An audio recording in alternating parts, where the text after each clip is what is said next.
अब आपको समुद्र पर इस तैरते हुए घर में डर नहीं लग रहा? कितने आराम से खाना बना रही हो। डर कैसा बहू, अब तो मुझे यहाँ की आदत हो गई है। देख, आज मैंने तेरी पसंद का खाना बनाया है। हाँ भाभी, आप 5 ने मिलकर हम सभी गांव वालों पर एहसान किया है। आखिर क्या वजह थी कि पूरा गांव समुद्र में अपने तैरते हुए घर में रह रहे थे और गांव वाले उन 5 बहू को किस चीज के लिए शुक्रिया कह रहे थे? आइए जानने के लिए चलते हैं कहानी में। आरती, चांदनी, दिया, पूजा, देखो मेरी जाल में आज कितनी सारी मछली फंसी हैं। दीदी, आज तो आपने बहुत सारी मछली फंसाई हैं। मार्केट में अच्छे दाम मिलेंगे। हाँ चलो, अब जल्दी से घर चलते हैं। इतना बोलकर वो 5 बहू अपनी अपनी मछलियों की बाल्टी उठाती हैं और घर के लिए निकल पड़ती हैं। पर सभी गांव वाले उन 5 का रास्ता रोक लेते हैं और उनसे कहते हैं, फिर आ गई तुम 5 मछलियां लेकर हमारे गांव में।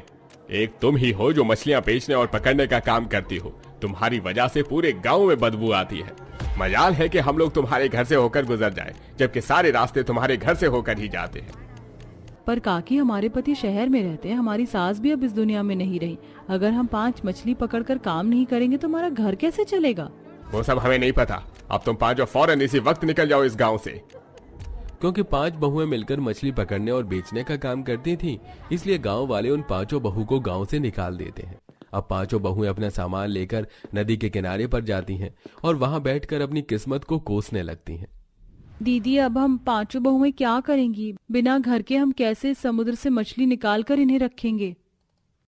मछलियों की जिंदगी अच्छी है, उन्हें घर के लिए भटकना नहीं पड़ता। समुद्र ही उनका घर है। काश कि हम भी समुद्र पर रह सकते। सही कहा चांदनी तुमने, अब हम भी समुद्र पर रह सकते हैं। दीदी, मेरे पास एक आइडिया आया है। क्यों ना हम 5 बहन इन बांस की लकड़ियों को काट कर इन टापू पर अपने रहने के लिए समुद्र पर घर बनाएं। फिर देखते हैं कैसे ये गांव वाले हमें समुद्र से भी भगाते, क्योंकि ये लोग तो खुद यहाँ नहीं आते। सही कहा तुमने, अब हम 5 इस समुद्र पर ही अपना तैरता हुआ घर बनाकर रहेंगे। चलो काम पर लग जाते हैं। इतना बोलकर वो 5 बहुएं एक साथ हो जाती हैं और जंगल से बांस की लकड़ियां काट कर लाती हैं और उन्हें मजबूत रस्सी से आपस में बांध देती हैं और समुद्र के किनारे पर बस की बाउंड्री कर देती हैं और उसी रास्ते को अपने नाव से बांध देती हैं। जिसके बाद फिर 5 बहू समुद्र के किनारे से कुछ शंख चुन कर लाती हैं। दीदी, ये देखो, मैंने कितने सारे बाल्टी में शंख भर के लाए हैं। ये सब मुझे नदी के किनारे मिले। समुद्र के किनारे ऐसे और भी बहुत सारे शंख हैं। घर तो हम बना ही रहे हैं, क्यों ना अपने दूसरे घर को हम इस शंख से बनाएं। हमारा घर बहुत सुंदर लगेगा देखने में। हाँ दीदी, क्यों नहीं। चलो, मैं भी इसमें आप लोगों की मदद करती हूँ। अब पूजा और चांदनी समुद्र के किनारे जाकर ढेर सारे शंख जमा करती हैं, तो वहीं तीनों बहुएं मिलकर घर बनाती हैं। कुछ ही महीनों में 5 बहुएं मिलकर अपने लिए एक एक घर बना लेती हैं और उसी में रहने का इंतजाम करती हैं।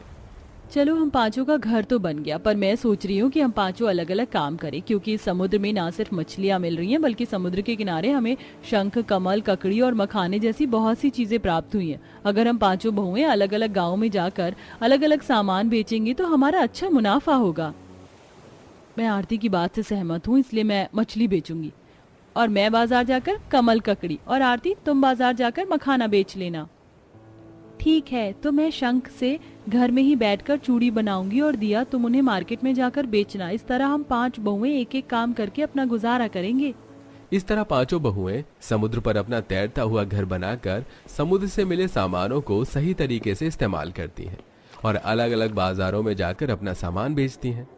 मछली ले लो, मछली 150 रुपए किलो मछली ले लो। बिल्कुल ताजी ताजी फ्रेश मछलियां हैं मेरे पास। अरे वाह बहन, तुम तो बड़ी सस्ती और ताजी मछलियां बेच रही हो। मछलियां तो बिल्कुल जिंदा हैं। एक काम करो, मेरे लिए 2 किलो मछली पैक कर दो। जहाँ एक तरफ निशा मछलियां बेच रही होती है तो वहीं दूसरी ओर उसकी चारों देवरानियां कमल, ककड़ी, शंख की चूड़ियां बेच रही होती है। शंख की चूड़ियां ले लो माता जी, शंख की चूड़ियां हम अपने घर में अपने हाथों से बनाते हैं। आपको ओरिजिनल शंख की चूड़ियां पूरे गांव में कहीं नहीं मिलेंगी।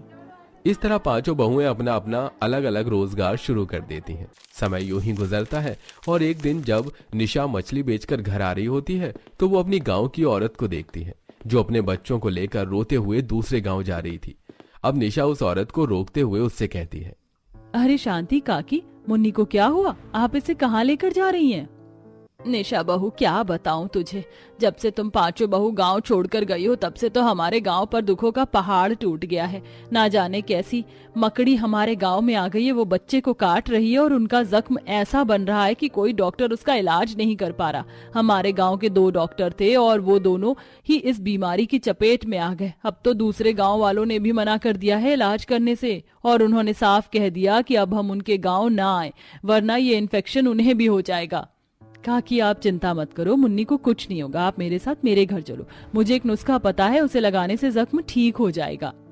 निशा शांति और उसके बच्चे को अपने साथ ले जाती है, जहां शांति उन 5 बहू का समुद्र में तैरता हुआ घर देखकर बड़ी हैरान होती है और वो उसके घर में जाती हैं। डरते हुए उससे कहती हैं, अरे बहू, तुम्हारे तैरते हुए समुद्री घर को देखकर तो मुझे बहुत डर लग रहा है।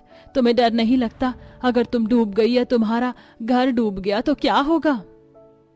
काकी, अब तो हमें आदत हो गई है और मुझे तो अब यही अच्छा लगता है, मन ही नहीं करता गांव में जाने का। हम 5 बहुओं ने तो अपना खुद का घर बनाकर खुद का काम भी शुरू कर लिया, अब हमारी जिंदगी अच्छी चल रही है। आप रुको, मैं अभी कुछ जड़ी बूटियां जंगल से तोड़ कर लाती हूँ।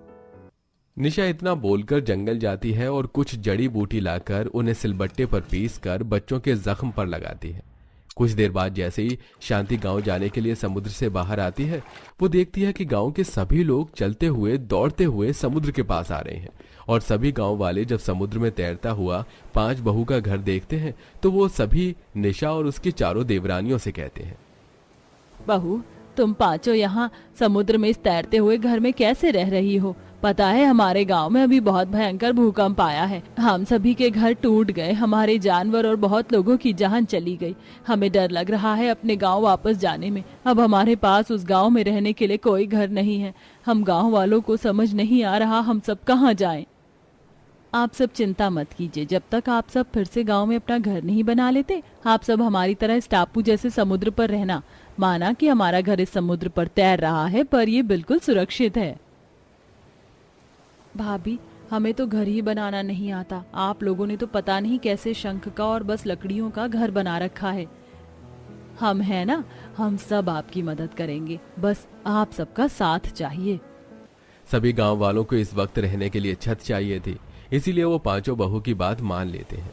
अब जैसा 5 बहुएं कहती हैं, सभी गांव वाले बिल्कुल वैसा ही करते हैं। अब गांव के सभी आदमी जंगल जाते हैं और बांस की कुछ लकड़ियां काट लेते हैं, तो वहीं कुछ लोग समुद्र के किनारे जाकर शंख जमा करते हैं, और 5 बहुएं गांव वालों के साथ मिलकर कुछ ही दिनों में समुद्र पर अपनी ही तरह के और कुछ घर बना लेती हैं, और सभी गांव वालों को भी धीरे धीरे समुद्र पर रहने की आदत हो जाती है। इसी तरह कुछ दिन बीत जाते हैं और एक दिन, काकी काका, मैं अभी अभी गांव से होकर आ रही हूँ। गांव की हालात अब ठीक हैं और आप में से कुछ लोगों के तो घर भी बन चुके हैं। अब आप सब लोग अपने गांव, अपने घर वापस जा सकते हो। नहीं भाभी, मुझे तो आपके साथ अब यहीं रहना है। मुझे तो अब अपने इस तैरते हुए घर में ही मजा आ रहा है। बहू, तुम 5 हमें माफ कर दो। हम गांव वालों ने तुम्हें बेसहारा कर गांव से निकाल दिया। शायद भगवान ने हम गांव वालों को उसी की सजा दी है। पर देखो, तुम 5 कितनी अच्छी हो। हमने तुम्हारे साथ इतना बुरा किया, पर तुम 5 बहू ने मिलकर हमारी मदद करी और इस समुद्र में तैरते हुए हम सभी गांव वालों को बचाया। इसीलिए तुम 5 भी अब हमारे साथ गांव चलो।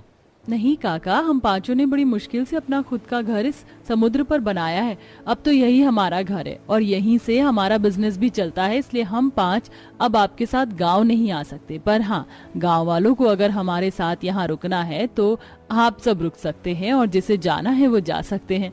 मैंने तो सोच लिया कि मैं यहीं रहूंगी, मुझे नहीं जाना उस जमीन वाले गाँव पर जहाँ कभी भी भूकंप आ जाता है। यहाँ तो रहने में भी मजा है और खाने में भी मजा है। अब तो मुझे मछलियों की बदबू भी नहीं आती, और मैं तो अब बहू के साथ शंख की चूड़ियां भी बनाती हूँ। हाँ काकी, अच्छा है। आप में से जिसको जाना है आप सब जा सकते हैं, बाकियों को यहीं रहने दीजिए। इस तरह 5 बहुएं न सिर्फ खुद समुद्र पर अपने तैरते हुए घर में रहती हैं, बल्कि वो अपना खुद का छोटा सा गांव भी बसा लेती हैं।